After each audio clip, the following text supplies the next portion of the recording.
설치해 놓은 어구가 줄이 끊어지거나 노후화되면서 바다를 떠다니게 된 건데요. 망가진 통발과 그물들, 그리고 배에서 쓰던 갖가지 물건까지 하루에 4, 5톤가량을 수거합니다.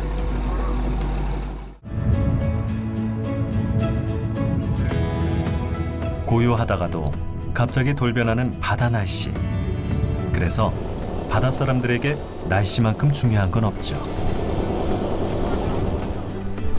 초여름, 무거운 짐을 가득 싣고 섬을 찾은 손님들은 기상청 사람들입니다.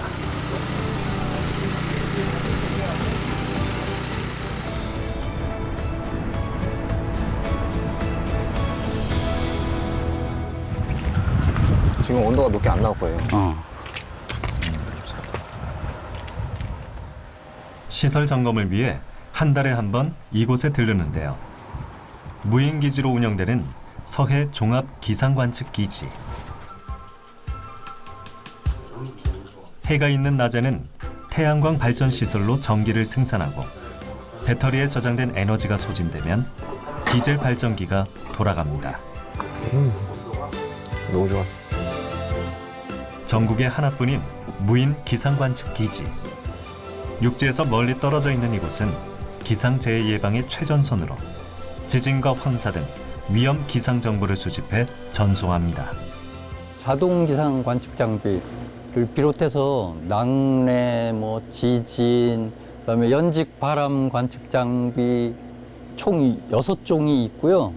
이 자동 기상 관측 장비 같은 경우는 풍향, 풍속, 기온, 습도, 강수량, 기압 이런 걸 관측을 하고 있고, 이 연직 바람 관측 장비는 연직으로 전파를 발사해가지고 고도별로 풍향, 풍속을 관측하고 있습니다. 우리나라 최서단에 있는 관측기지로 황사나 태풍 등 서해에서 시작되는 기상 변화를 가장 빠르게 관측할 수 있는데요. 위험 기상 발생 시 주의보나 경보를 발령해 날씨 변화에 신속히 대응하고 재해 예방에 필요한 정보를 수집합니다. 우리나라는 이제 편서풍 때라서 여름에 기압골이라든가 저기압, 그다음에 겨울에 이제 북서쪽에서 찬 공기가 내려와서 이제 유발하는 그 대설이라든가 이런 것들이 이제 이곳을 거쳐가는데, 이곳은 해안선에서 55km 떨어져 있기 때문에 그만큼 이제 여기서 먼저 시작되니까 그걸 미리 이제 관측을 할 수가 있고요. 관측된 자료는 스마트폰으로 즉시 이제 실시간 알 수 있고, 그 컴퓨터로 자료 처리를 하고 해서 그 기상 실황 분석을 이제 해서 발표할 때도 그렇고, 그다음에 특보 이제 해제할 때도 그 자료를 참고하는데 사용되죠. 삼면이 바다로 이루어진 우리나라는 날씨에 있어 바다의 영향을 많이 받습니다. 예상치 못한 기상 변화는 바다를 삶의 터전으로 삼은 어민들에게 특히 위협적이죠. 예보에 따라 조업 여부가 결정되고 특보 발효 시 항해 안전에 비상등이 켜지기 때문에 관측기지의 역할은 매우 중요합니다.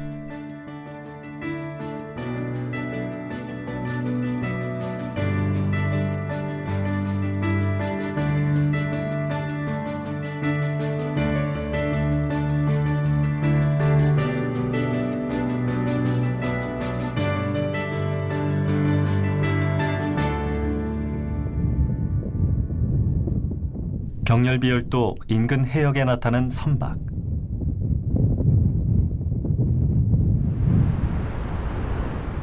수상한 장비와 짐이 가득한데요.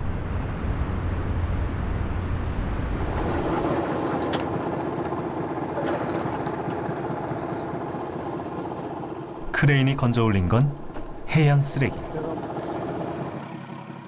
태안 어민들이 폐어구 수거 작업에 나섰습니다. 해양 쓰레기 중 국내 해역에서 발생하는 폐어구는 연간 약 4만 톤에 이릅니다.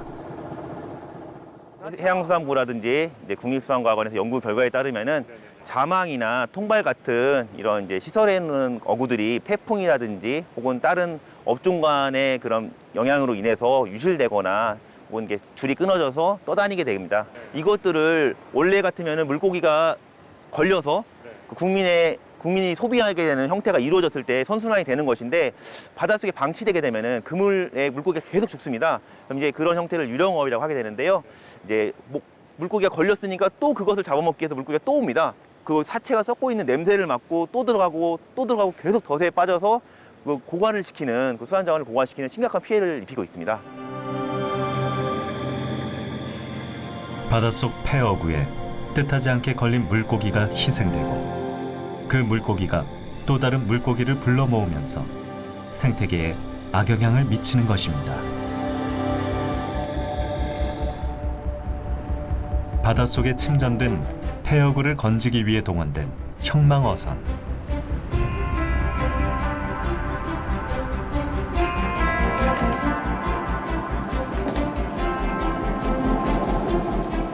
빛처럼 생긴 어구가 바닥을 긁고 다니면서 침적된 쓰레기를 수면 위로 끌어당깁니다.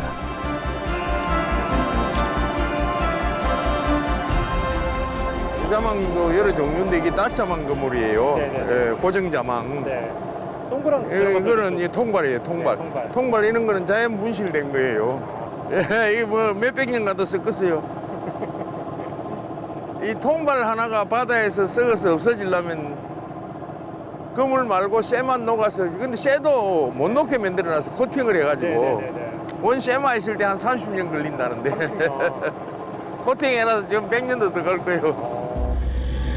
얼마나 오랫동안 바닷속에서 잠자고 있던 걸까요? 설치해 놓은 어구가 줄이 끊어지거나 노후화되면서 바다를 떠다니게 된 건데요. 망가진 통발과 그물들, 그리고 배에서 쓰던 갖가지 물건까지 하루에 4, 5톤가량을 수거합니다.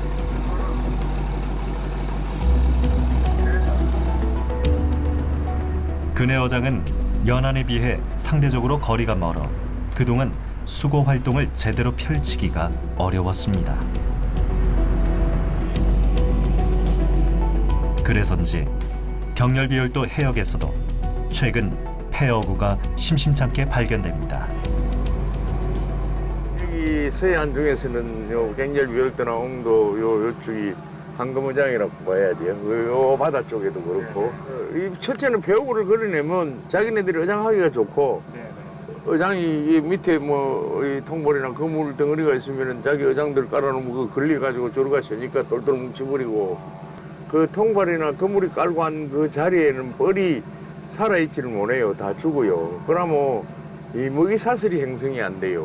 왜 그러냐면은 미생물이 생기야 그놈을 새우가 먹고 또 멸치도 먹고 그래가지고 그 멸치나 이 새우를 잡아먹으러 큰 고기를 들어오고 이렇게 돼야 되는데 배어구 자체가 있으면은 생태계가 완전히 죽어버린다고 봐야지. 처음부터 생성이 안 돼. 미생물 자체가 생성이 안 되니까 그 바다 밑에 통발을 그 깔아앉은데 그 뻘을 건져보면 냄새 나요. 썩었어요. 그러니까 산소가 공급이 안 되고 그래서 바다 밑에 청소는 해주면 아무래도 뭐 생태계가 살아나면 고기도 많이 나지 않겠느냐 이렇게 보죠.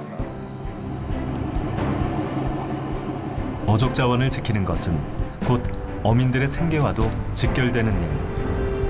수중 정화 활동이 꾸준히 이어지면 어업량도 늘어날 텐데요. 폐기물 수거선은 2달 동안 수시로 경렬비열도 해역을 돌며 48톤의 폐기물을 수거할 계획입니다. 모두의 노력이 생태계를 보호하고 청정한 바다 환경을 만들 것입니다.